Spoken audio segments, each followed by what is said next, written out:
চারটা জিনিস সৌভাগ্যের লক্ষণ, এটা যদি পাও খুব ভালো। কয়টা? সবাই বলেন কয়টা?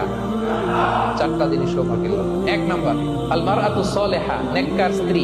দুই নাম্বার আল মাসকানুল ওয়াসিআ, প্রশস্ত বাড়ি। তিন নাম্বার আল জারু সালিহ, গুড নেইবার, ভালো প্রতিবেশী।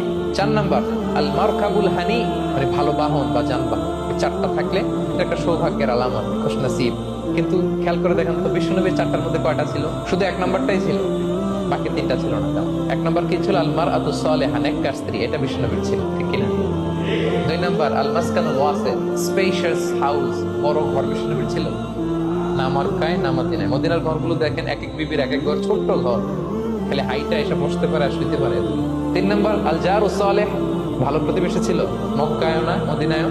মদিনায় গেলেন, আশেপাশে ইহুদিরা থাকতো, বনু কাইনুকা, বনু কুরাইজা, বনু নাদির। তাদের ষড়যন্ত্রে একটা রাতও শান্তিতে ঘুমাইতেই পারে নাই। সুপ্ত দুর্কিবাদ, সবসময় জ্বালাতন করতো, বিট্রে করতো, আদাভঙ্গ করতো, এগুলো ঘটেছে। তার মানে ভালো প্রতিবেশী জোটে নাই। চার নাম্বার আল মারকাবুল হানি, ভালো বাহন। খুব বেশি ভালো বাহন ছিল তাও বলা যায় না, খাবারই তো ছিল না, ওট খাইলে না গায়ে জোর থাকবে, ঠিক কিনা? হ্যাঁ, কসওয়া আব্বা ছিল।